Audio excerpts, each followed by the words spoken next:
The call came at 3:17 a.m. Anna sat upright, breath caught in her throat. The silence that followed was louder than the ringtone. "We did everything we could," the voice on the other end said. Her father. Gone. Just like that. The hospital corridor felt miles long as she walked in, barely feeling the cold linoleum beneath her feet. Her mother's face, still as stone. Her brother, absent as always. No goodbye. No final words. Just a silence that wrapped around her like chains. The man who taught her how to ride a bike, who once hummed old jazz tunes while fixing leaky faucets, who made terrible pancakes every Sunday, was now just a breathless memory. She clenched her phone tighter, her knuckles pale. Regret seeped in like poison. She hadn't returned his last voicemail. "I'm proud of you," he had said. Tears welled in her eyes, but none fell. Not yet. The sun hadn't even risen, but her world had already collapsed. Grief doesn't shout, it whispers. In the days that followed, Anna moved through time like a ghost. She stared at the ceiling for hours, her limbs anchored by invisible weights. The funeral came and went, a blur of black coats, tight hugs, and meaningless condolences. He was a good man, they said, as if that changed anything. She stood by the casket, staring at his still face, desperately seeking movement, anything. But death is final. Her brother, James, arrived late and left early, offering nothing but a nod. He hadn't spoken to their father in years. "He made his choices," James muttered. Anna clenched her jaw, the air thick with things left unsaid. Even the house felt different now, colder, quieter, emptier. Every creak of the wood floor felt like a memory breaking. She started talking to herself just to hear a voice again. "You should have called him back," she whispered into the silence. The voicemail played again. And again. "My."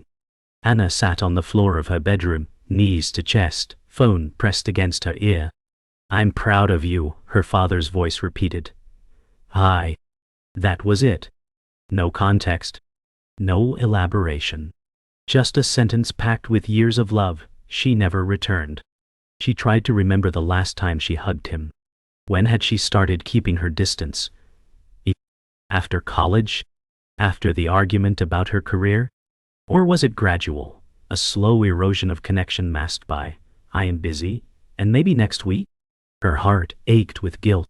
She whispered to the phone, "I'm sorry." But it was too late. The dead don't respond. All she had left were echoes, both in the voicemail and in her mind. Regret sat beside her like a living thing, heavy and unmoving. The room was dark, the curtains drawn. Morning came, but she didn't rise. Anna visited her father's favorite park. She walked along the path they once strolled every Sunday, his voice still echoing in memory. "Nature doesn't hurry," he'd say, "but everything gets done." The trees looked the same, but everything else had changed. Her steps were slow, almost reverent.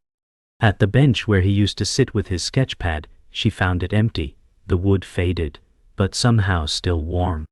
She sat down, closed her eyes, and listened. To the wind, the rustle of leaves, the whisper of birds. He would have said, "This is where peace begins." A single tear slid down her cheek. This was grief, not the loud collapse, but the silent unraveling. She whispered, "I miss you," and for the first time the words didn't echo. They landed gently, like leaves in autumn. Later that evening, Anna found herself digging through old boxes in her father's attic. Dust coated everything like time's fingerprint. She unearthed a small leather journal wrapped in twine. Inside were sketches, dozens of them. Trees, birds, buildings, her face at every age. Each drawing was tender, detailed, filled with love. On the last page was a note, "Forgive yourself even if no one else does." She stared at it, heart pounding. Was it meant for her? She didn't know. But it cracked something open. She sat there, surrounded by dust and ink and memory, feeling her father's presence more than ever. Maybe he had already let go. Maybe the only one still holding on was her. Anna started waking at dawn, not because she wanted to, but because sleep abandoned her. The emptiness greeted her each morning, cold sheets, stale air, memories echoing in quiet corners. Her home had become a mausoleum of what was. She wandered from room to room, pausing at framed photos, unopened mail, and the coffee machine she no longer used. It was as if her soul had detached, watching her body move through rituals like a marionette. She picked up a photo of her family from 15 years ago, smiling, whole. "What happened to us?" she whispered. Her reflection in the glass stared back, eyes sunken, voice hollow. The grief didn't come in sobs but in waves of silence that pressed against her chest. She longed for noise, laughter, even anger. Anything but this suffocating stillness. Yet she remained silent, too afraid that speaking would shatter the fragile stillness that barely held her together. She tried meditation.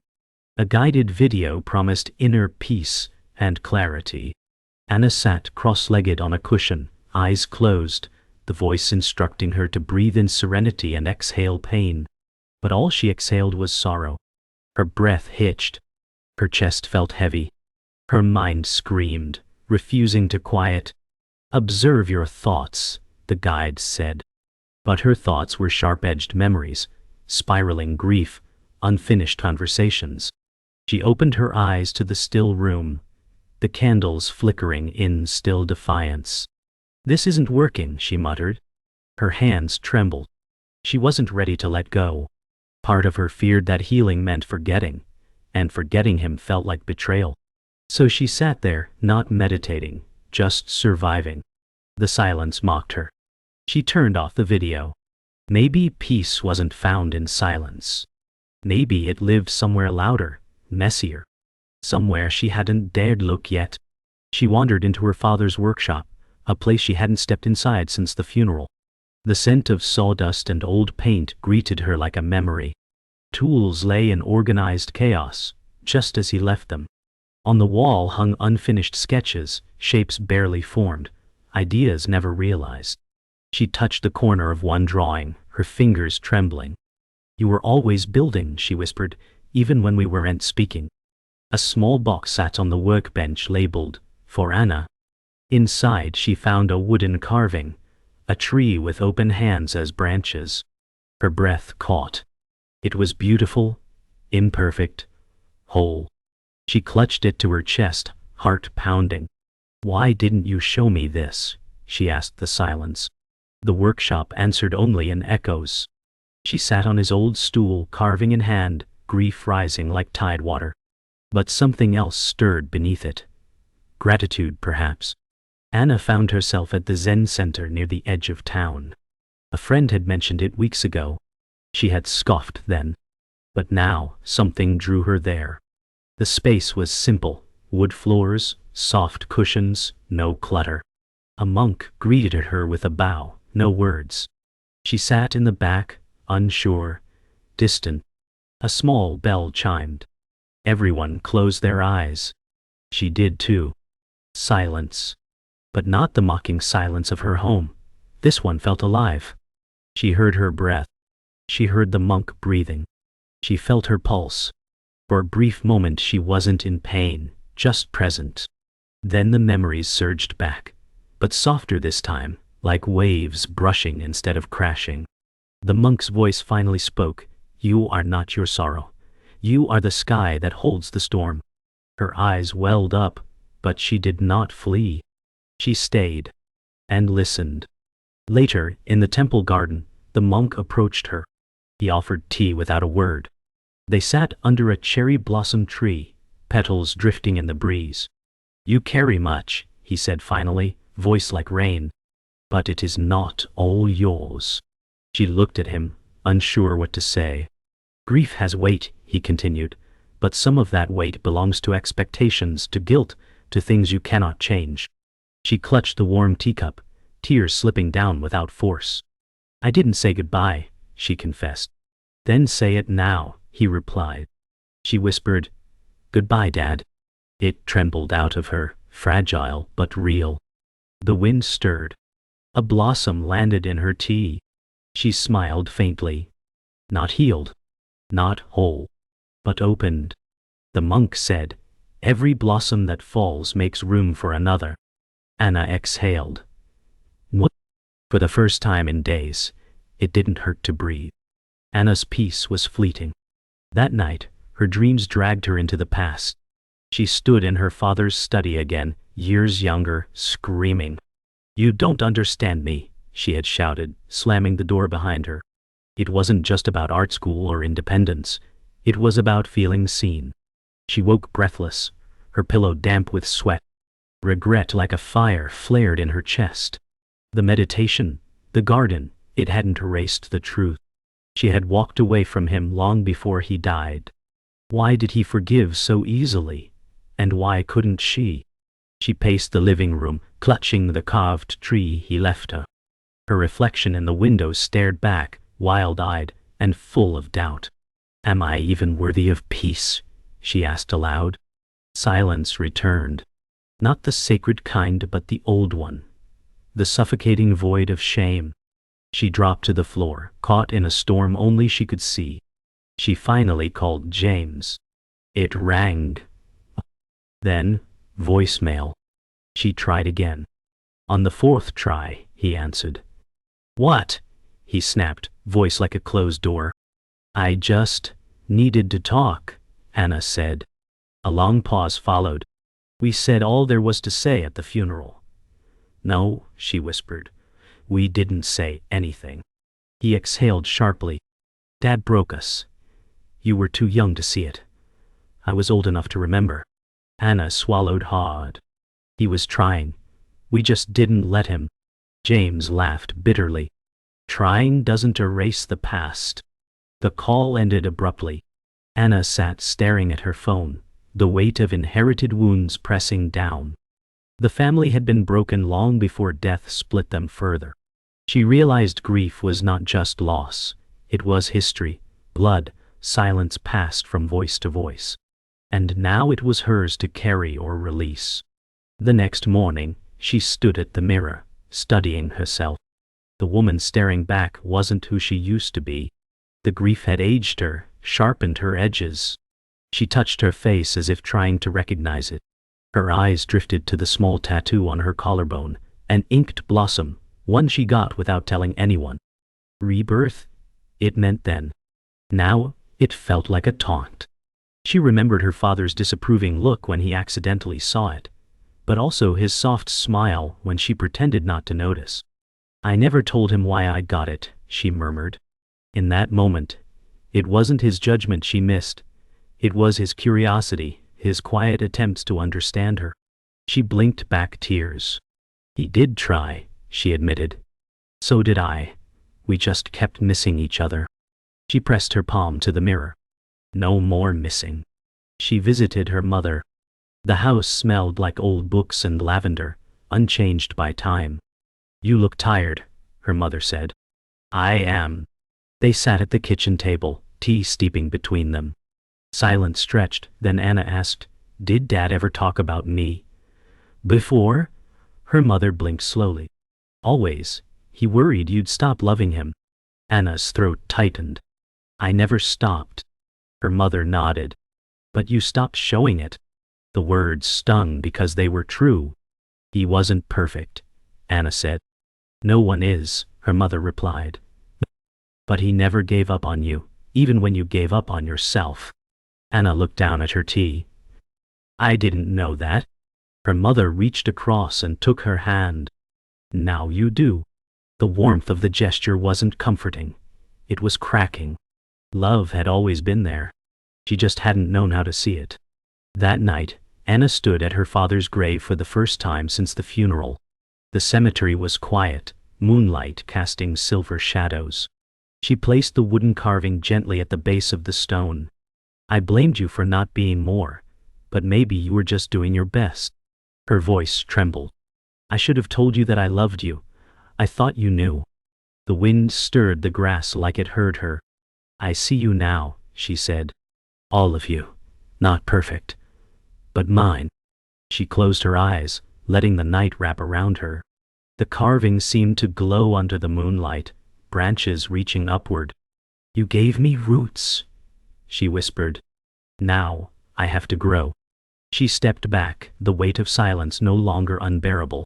For the first time, she wasn't running from the past, she was walking with it and letting it fade behind her. A week later, while sorting through old storage boxes in the garage, Anna found a locked metal case. Its key was taped to the underside. Inside were letters, hundreds, all addressed to her. Written over the years, never sent. The oldest was from when she was 5. The most recent, just months before he passed. Her hands trembled as she unfolded the first one. "You fell today, scraped your knee. You didn't cry. You just got up. I've never been more proud." Another read, "I know I wasn't what you needed during college, but I never stopped believing in you." Each word hit like thunder, gentle, yet shaking her core. He had spoken the things she needed to hear, but never gave himself the chance. "Why didn't you send these?" she whispered. But she already knew. He had always spoken better in silence. And she had never learned how to listen. She stayed up all night reading. The letters created a map of her father's heart, his regrets, hopes, fears. In one, he wrote, "I never had the words to say to your face, but I wrote them here so they wouldn't die inside me." Anna pressed that letter to her chest.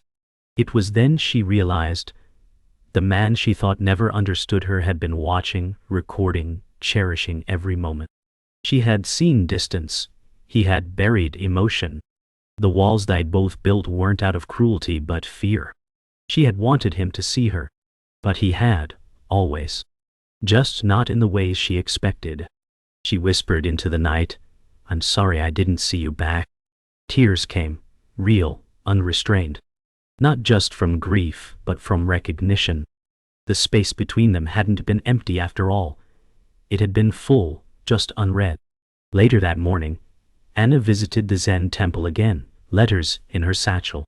She approached the monk, who greeted her with a knowing nod. "You've seen something," he said. She nodded.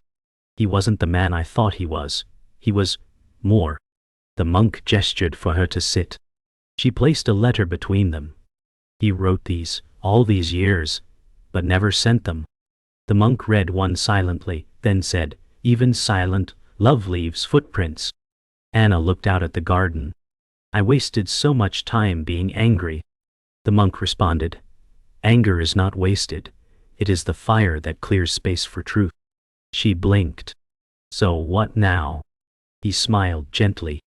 "Now you walk lighter, not because the weight is gone, but because you finally understand what you're carrying."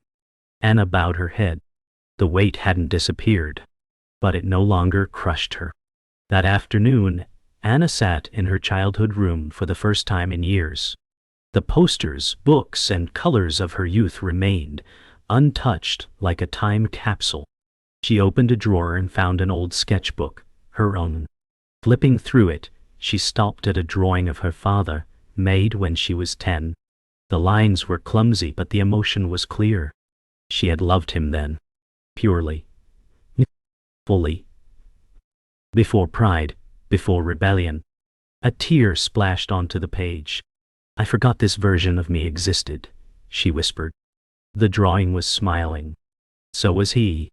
She realized then that letting go didn't mean erasing. It meant returning. Not to what was, but to the feeling before it all broke. She placed the sketchbook beside his letters. Her past wasn't her prison, it was her beginning. A home she could now visit without fear. That evening, Anna wrote her own letter. Not to be sent. Not to be kept. Just to say what had never been said. "Dear Dad," she began, "I thought healing would look like forgetting. But it doesn't. It looks like remembering without breaking." She poured her heart into the page, every sentence a release. "You weren't perfect, but neither was I. And maybe that's what makes our story real." By the end, her hands ached, her soul felt lighter. She folded the letter and placed it in the same metal case where his letters rested. It didn't matter if no one ever read it. What mattered was she had said it. She locked the case again, then walked outside. The night air kissed her skin. A quiet calm settled over her. It wasn't over. But it had changed. She had changed. And that was enough for now. Anna returned to the Zen center, but this time something in her was volatile. She sat in the meditation hall, the same as before, but her breath was ragged. Memories surged like violent waves. Her father's voice. Her mother's silence. James' resentment. Her own failures. "I can't do this," she whispered. The monk opened his eyes. "Then scream," he said simply. Her eyes widened. "What?" "Let the storm out." She hesitated, then stood shaking. Her voice cracked as she screamed. Not words, just pain. It echoed against wooden beams, raw and primal. She collapsed back to the cushion, sobbing uncontrollably. The monk did not flinch. He bowed his head. "Now you begin." It was not peace she found, but emptiness. And for the first time, that emptiness didn't feel hollow. It felt open. Like a wound exposed to light, ready to heal from the inside out. That night, Anna visited her brother. She stood at his doorstep, unsure if she'd knock. Then she did. James opened the door, surprised, wary. "What now?" he asked. "Can I come in?" she said. He hesitated, then stepped aside. They sat in silence on his couch, distant as strangers. "I found Dad's letters," she finally said. "All of them. To me." James looked away. "He never wrote to me." Anna swallowed hard. "He said he didn't know how." James laughed bitterly. "That was his excuse for everything." "He didn't hate you," Anna said. "He feared he'd already lost you." For a moment James looked as though he'd speak, but said nothing. "Then, he always called me strong. But I was just angry." Anna placed one of the letters on the table. "Read this, or don't. But maybe let yourself be softer, just once." And then she left. Anna walked the streets of her city that night, heart thudding. Neon lights reflected off rain-slick sidewalks. Everything moved, yet she felt still. She passed strangers who didn't know her story, her grief, her truth. And for once that felt okay. She wasn't drowning anymore, she was floating. The ache remained, but now it pulsed in rhythm with the world around her. A group of children laughed as they dashed through puddles. An old man played saxophone on a corner, its notes rising like prayers. Anna closed her eyes and smiled. Her grief hadn't left, it had just changed shape. It no longer held her captive. It walked beside her now, like a shadow softened by streetlight. "I'm still here," she whispered, not to the past, but to herself. And in that moment, she believed it. Not as a mantra, but as a truth. Back home, Anna stood before her father's journal. She opened it to a blank page. "Time to add to the story," she whispered. With careful strokes, she began sketching. A tree with roots tangled but strong, branches open and reaching. It wasn't perfect, but neither was she. And that was the point. As she drew, she felt her breath slow. The shame, the guilt, the fear. They were still there, but they no longer ruled her hands. This was her chapter now. She didn't need permission to grieve differently, to forgive herself, to move forward. She paused, stared at the sketch, and signed her name beneath it. Not for him. Not for the past. For herself. She closed the journal gently. "I see you," she said aloud, to her father, to the girl she used to be, to the woman she was becoming. At dawn, Anna walked to the hill overlooking the city, the place her father once took her to watch fireworks. The sky was soft with promise, blush tones on the horizon. She stood alone, wind in her hair, the city below awakening slowly. She took a deep breath and whispered, "Thank you for loving me even when I didn't know how to love you back." She closed her eyes. No visions. No voices. Just stillness. And that was enough. She opened her eyes and saw the world anew, not fixed, not perfect, but alive. "I am not broken," she said aloud. "I'm becoming." The words echoed not in sound, but in her body, her breath, her posture. She turned away from the rising sun and walked down the hill, not as the girl who lost her father, but as the woman learning to live beyond that loss. Anna began rebuilding her life, not by changing everything, but by changing how she saw it. The same rooms no longer echoed the same grief. The silence became sacred, not sorrowful. She rearranged furniture, not to erase him, but to make space for herself. On the wall above her desk, she hung one of his sketches, an unfinished tree. It reminded her that some things remain incomplete, and that's okay. She played jazz while cooking, burnt pancakes with a smile, and let sunlight fill the places she used to keep dim. Healing hadn't come in waves. It came in whispers, in the quiet moments where she chose love over guilt, breath over silence. She still cried, sometimes. But not because she was broken, because she remembered. And memory, she'd learned, wasn't a weight, it was a thread. A soft connection between what was and what still could be. James called her. Just once. A short message. I read the letter, maybe we talk soon. It wasn't an apology. It wasn't reconciliation. But it was a crack in the wall. Anna smiled. She didn't call back right away. She let it sit like tea steeping, slow and warm. Healing between them would take time, years maybe. But they had time now. And more importantly, they had willingness. She wrote him a letter. Not to lecture or explain. Just to share. He loved us both, she wrote. Maybe we can learn how to carry that love without letting it drown us. She placed it in an envelope with no return address. No pressure. Just possibility. And with that, she let go of forcing connection. She was learning that love, real love, doesn't always arrive loud. Sometimes, it simply waits for the right moment to be noticed. She returned to the park, her father's park. This time, not to mourn, but to sit. The same bench, the same trees. But now, they weren't haunted. They were home. She watched a young girl ride a bicycle down the path, wobbly but determined. Her father jogging beside her, cheering. Anna smiled. She remembered the moment it happened to her. She wasn't grieving anymore, she was witnessing. The past was no longer a shadow, it had become a companion. Not in the way it was before, but in a way that nourished her now. She breathed in the scent of leaves and late summer. Her father wasn't there, but he wasn't gone either. He was in the roots, the breeze, the courage of a small girl trying to balance. In that moment, Anna realized she didn't need to be healed. She just needed to feel, and keep walking. At the temple, the monk handed Anna a broom. Today we clean, he said. They swept the meditation hall in silence.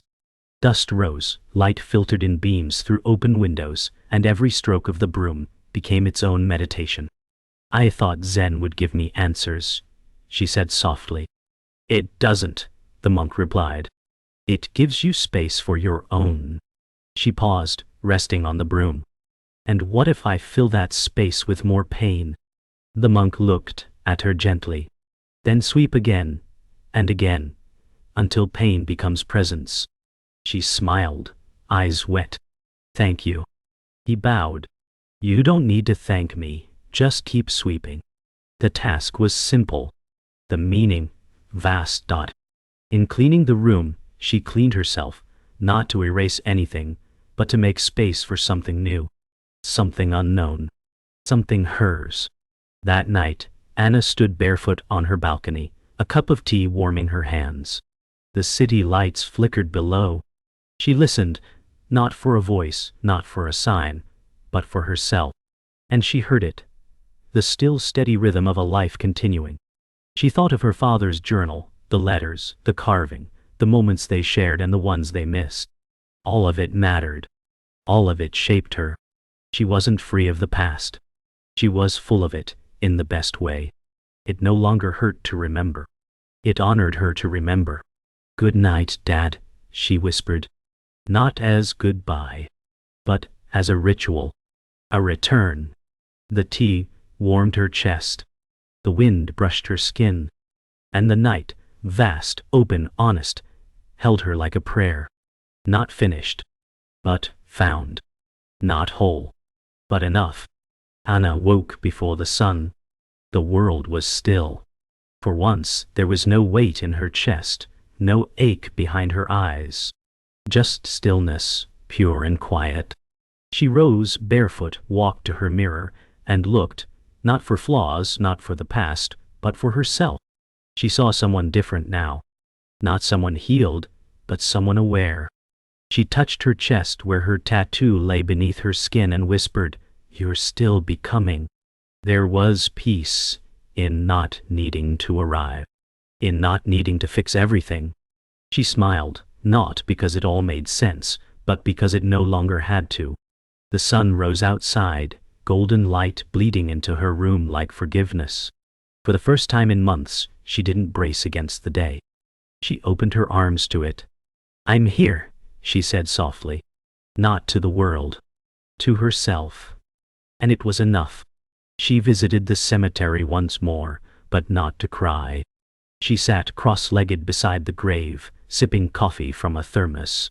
"You would've hated this blend," she chuckled. "Too bitter."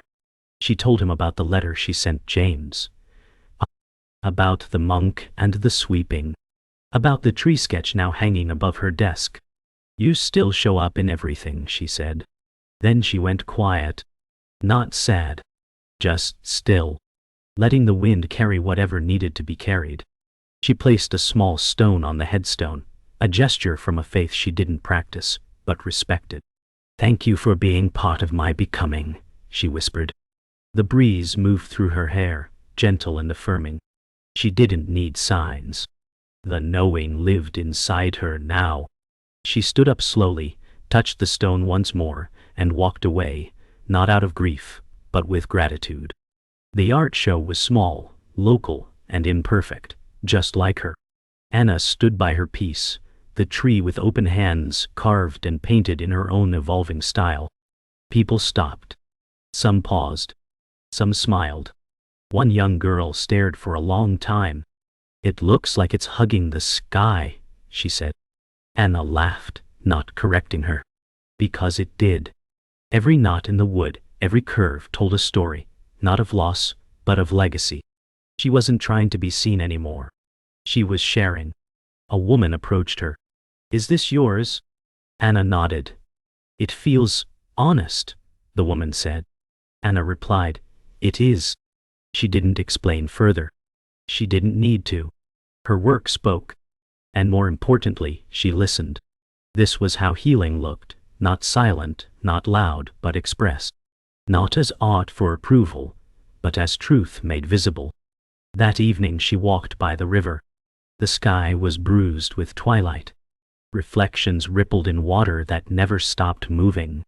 She thought of all the versions of herself she'd carried, the angry daughter, the grieving woman, the silent girl. And she didn't reject them. She welcomed them like travelers returning home.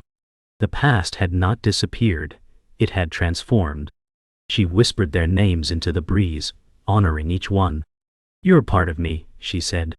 "But you're not all of me." A single leaf drifted down into the river, floated, and vanished beneath the surface. She didn't chase it. She just watched. She stood in stillness and let it be. And in that space, she felt a softness bloom in her chest. A permission. A release. A beginning. Some truths arrive not with thunder, but with breath. Some healings don't shout. They whisper. Anna stood alone in her living room, journal in hand, and wrote a single sentence across a fresh page. Just 7 words. "I am not my pain anymore." She didn't need to write more. The story was not ending. It was evolving. The line wasn't final. It was foundational. It would carry her into tomorrow, and the day after, and every storm that still waited. She closed the journal gently, set it beside the old metal case of letters, and walked to the window. The moon was high. The sky wide open. She placed her hand on her chest and breathed. It didn't echo with sorrow now. It echoed with her own voice. Clear, wall, certain. alive. Dot.